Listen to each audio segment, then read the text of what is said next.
ভারতের ভয়াবহ করোনা পরিস্থিতি সমগ্র বিশ্বকেই স্তম্ভিত করে দিয়েছে। মৃত্যু আর আহাজারিকে সঙ্গী করেই ভারত এখন তীব্র করোনার সংক্রমণের বিরুদ্ধে লড়াই করছে। প্রতিদিনই শনাক্তের সংখ্যায় তৈরি হচ্ছে নতুন নতুন বিশ্ব রেকর্ড। গত কিছুদিন ধরে দৈনিক শনাক্তের সংখ্যা 3 লাখেরও বেশি। পরিস্থিতি এখন পুরোটাই নিয়ন্ত্রণের বাইরে। এই পরিস্থিতিতে হাসপাতাল ও স্বাস্থ্যকেন্দ্রগুলোতে রোগীদের সেবা দেওয়ার ব্যবস্থা ক্রমেই কমে আসছে। অনেক ক্ষেত্রেই একই শয্যায় একাধিক রোগীকে শুয়ে থাকতে দেখা গিয়েছে। আবার একটুখানি অক্সিজেনের অভাবে ছটফট করে মারা যাচ্ছে একের পর এক মানুষ। এমনকি সেখানে বিভিন্ন শ্মশানের বাইরেও মরদেহের দীর্ঘ লাইন দেখা যাচ্ছে। শ্মশানের কালো ধোঁয়া ঢেকে রেখেছে পুরো দিল্লিকে।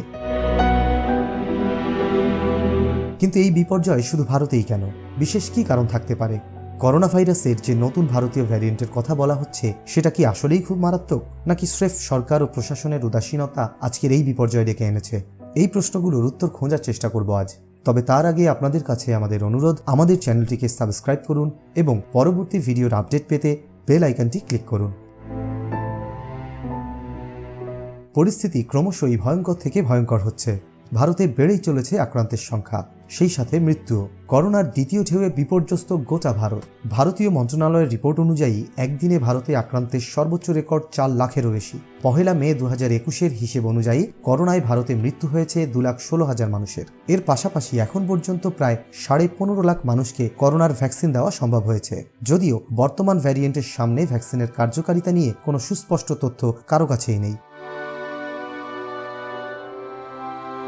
সবচেয়ে দুশ্চিন্তার বিষয় হলো, ভারতে কোভিড-19-এ যে মৃত্যুর হিসাব দেওয়া হচ্ছে তার 3/4 এসেছে 3টি রাজ্য থেকে: মহারাষ্ট্র, গুজরাট ও দিল্লি। কোনো কোনো রাজ্য তথ্য নথিভুক্ত করার ক্ষেত্রে তাদের গাফিলতির কারণে সংখ্যা কম করে দেখিয়েছে। যেমন চেন্নাই শহরে আক্রান্তের প্রকৃত সংখ্যা সরকারিভাবে দেয়া সংখ্যার দ্বিগুণ। এছাড়াও কোভিড-19-এ মৃত্যুর সংজ্ঞা নিয়েও রয়েছে বিশ্বের বিভিন্ন দেশে বিভিন্ন মত। ভারতীয় বিজ্ঞানীদের গাণিতিক হিসেব অনুযায়ী 3 থেকে 5 মে এই সময়ের মধ্যে দেশটির কোভিড পরিস্থিতি সবচেয়ে ভয়াবহ আকার ধারণ করবে। অবশ্য করোনার এই দ্বিতীয় ঢেউ খুব বেশি দিন স্থায়ী হবে না বলে মনে করছেন ভারতীয় বিজ্ঞানীরা। তাদের ধারণা, শিগগিরই শনাক্তের সংখ্যা কমে যাবে।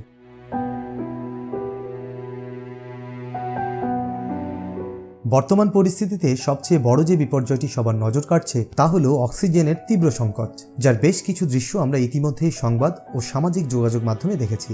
ভারতে চাহিদার চেয়ে উৎপাদন বেশি থাকলেও সময়মতো সরবরাহ না পাওয়ায় মারা যাচ্ছেন অনেক রোগী।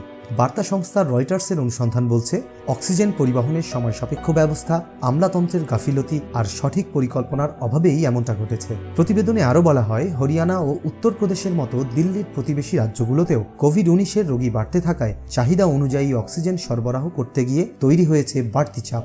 সম্প্রতি দিল্লির বাড়তি চাহিদা মেটাতে ভারতের পূর্বাঞ্চলের শিল্প এলাকা থেকে ট্রাকে করে অক্সিজেনের সরবরাহ করা হচ্ছে।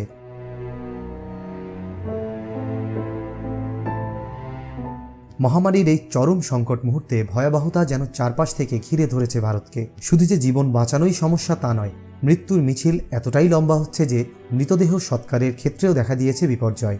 দিল্লির শ্মশান ও কবরস্থানে দৈনিক গড়ে যে সংখ্যক দেহ সৎকার করা হয় তা এখন বহুগুণ বেড়ে গেছে। তাই মৃতের সৎকার কাজে শ্মশান সংকট তৈরি হওয়ায় যেখানে সেখানে তৈরি করে নিতে হচ্ছে অস্থায়ী শ্মশান। শ্মশানের কাছে পার্কেও শতাধিক মৃতদেহের সারি দেখা যায় দাহের অপেক্ষায়। দিল্লিতে সারা শহরে 25টি স্থায়ী শ্মশান আছে। শ্মশানে মৃতদেহের চাপ বাড়ায় আরও 20টি অস্থায়ী শ্মশান তৈরি করা হয়েছে। আরও 80টি তৈরির প্রস্তুতি চলছে।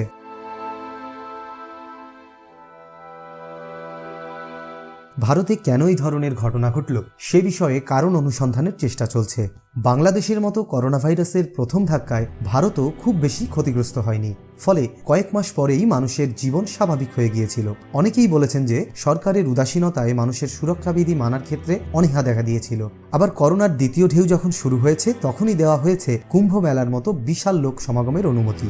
ধর্মীয় অনুষ্ঠানে যোগদান ও উন্মাদনা এই অবস্থাকে আরও ত্বরান্বিত করেছে বলে ধারণা করা হয়। আবার মাসব্যাপী চলা কৃষক আন্দোলনও এখানে রেখেছে ব্যাপক ভূমিকা। সব মিলিয়ে অবস্থা এমন জায়গায় পৌঁছেছে যেখান থেকে মুক্তি পাওয়া খুবই কঠিন।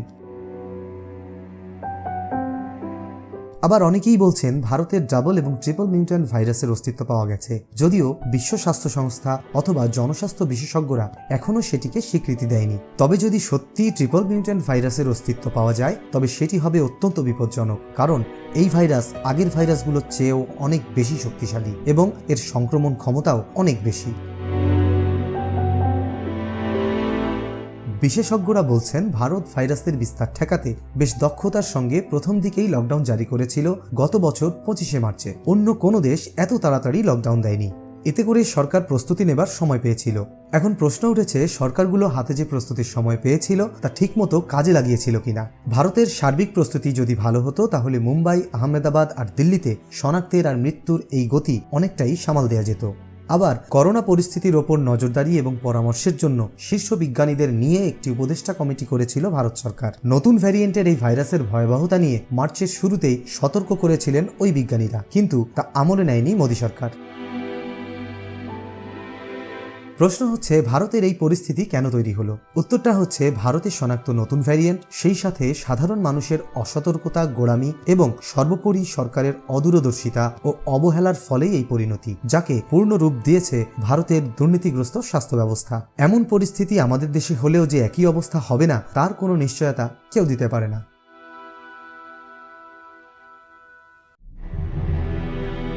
যে কোনো ভাইরাসই ক্রমাগত নিজের ভেতরে নিজেই মিউটেশন করতে থাকে বা নিজেকে বদলাতে থাকে এবং তার ফলে একই ভাইরাসের নানান ধরন তৈরি হয়। অধিকাংশ ক্ষেত্রেই নতুন তৈরি ভ্যারিয়েন্ট মূল ভাইরাসের চেয়ে দুর্বল এবং কম ক্ষতিকর হয়, কিন্তু কিছু ভ্যারিয়েন্ট আবার বেশি মারাত্মক হয়ে ওঠে, যার ফলে টিকা দিয়ে একে কাবু করা যায় না। করোনা ভাইরাসের ভারতীয় ভ্যারিয়েন্ট, যার বৈজ্ঞানিক নাম দেওয়া হয়েছে B1617, প্রথম ভারতে শনাক্ত হয় গত অক্টোবর মাসে। কয়েকটি ল্যাব টেস্টে দেখা গেছে নতুন এ করোনার প্রজাতি আগের করোনা ভাইরাস থেকে অনেক বেশি সংক্রামক ও ধ্বংসাত্মক। আর এই ভাইরাসের মধ্যে এমন একটি অ্যান্টিবডি আছে যার কারণে এই ভাইরাসকে প্রতিরোধ করাও কঠিন। ভারতে শনাক্ত করোনা ভাইরাসের এই ভ্যারিয়েন্টটি এখন সারা বিশ্বের বিজ্ঞানীরা পরীক্ষা নিরীক্ষা করে দেখছেন।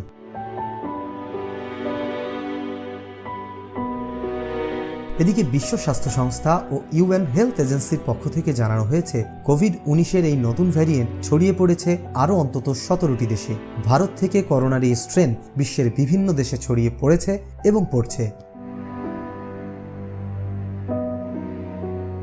অন্যদিকে বিশ্বের অর্ধেক দেশই এখন টিকা কর্মসূচির বড় ধরনের হুমকিতে পড়েছে, যার মধ্যে বাংলাদেশও রয়েছে। ভারত বিশ্বের সবচেয়ে বড় ভ্যাকসিন প্রস্তুতকারী দেশ। এখানেই বিশ্বের 60% ভ্যাকসিন তৈরি হয়। মাসে 7 কোটি ডোজ ভ্যাকসিন তৈরির সক্ষমতা রয়েছে ভারতের। সে কারণে বিশ্বের 92টি দেশ অপেক্ষা করছিল যে তাদের ভ্যাকসিনের চালান আসবে ভারত থেকে। কিন্তু প্রথমে কাঁচামালের অভাবে সিরামের কারখানায় উৎপাদন ব্যাহত হওয়া এবং তারপর বর্তমান পরিস্থিতির জেরে নিজের প্রয়োজনের বিবেচনায় ভারত সরকার টিকা রপ্তানি সাময়িকভাবে নিষিদ্ধ করে দিয়েছে। আমাদের দেশের টিকা কর্মসূচিও পড়েছে সংকটে। এখানে প্রথম ডোজ টিকা আপাতত বন্ধ রাখার সিদ্ধান্ত হয়েছে। এমনকি দ্বিতীয় ডোজ সম্পন্ন করতে প্রয়োজনীয় যে প্রায় 13 লাখ ডোজ ভারত থেকে আসার কথা তা পাওয়ার সম্ভাবনা এখন প্রায় শূন্য। ফলে সময় মতো সবাই দ্বিতীয় ডোজ পাবেন কিনা তা পুরোপুরি নিশ্চিত নয়। মরিয়া হয়ে চীন এবং রাশিয়া থেকে টিকা কেনার চেষ্টা করছে বাংলাদেশ, কিন্তু কত সময় লাগবে সেটা বলা কঠিন।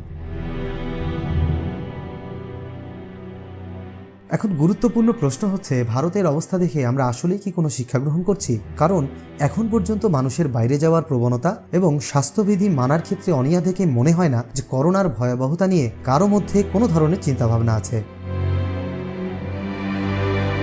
আবার পাশাপাশি এটাও লক্ষ্য করছি যে করোনার সময় সরকার যেভাবে সাধ্যমতো সহায়তা প্রদান করছে, তেমনভাবে দেশের বিভিন্ন বড় বড় ব্যবসা প্রতিষ্ঠানগুলো জনগণের সেবায় এগিয়ে আসেনি। বরং বাংলাদেশের ব্যবসায়ী প্রতিষ্ঠানগুলো কিভাবে সরকারের কাছ থেকে প্রণোদনা আদায় করা যায় সে চেষ্টায় সবসময় ব্যস্ত রয়েছে। যদিও দেশের শীর্ষ একটি ব্যবসা প্রতিষ্ঠান আবুল খায়ের গ্রুপ তাদের সক্ষমতা বাড়িয়ে বিনামূল্যে অক্সিজেন সরবরাহ করার মতো মানবিক নজির মাত্র একটি। তাছাড়া আমাদের দেশের জনগণের মধ্যে এক ধরনের মানসিকতা রয়েছে, যে কোনো ধরনের বিপদ থেকে দেশকে রক্ষা করার সকল দায় দায়িত্ব আসলে সরকারের। আমরা ভুলে যাই নিজেদের দায়িত্বের কথা, যেটা কখনোই কাম্য নয়। বাস্তবতা হলো, নিজেদের ভালো থাকতে হলে নিজেদেরই সতর্ক থাকতে হবে। তা না হলে ভারতের মতো পরিস্থিতি তৈরি হওয়া শুধু সময়ের ব্যাপার মাত্র।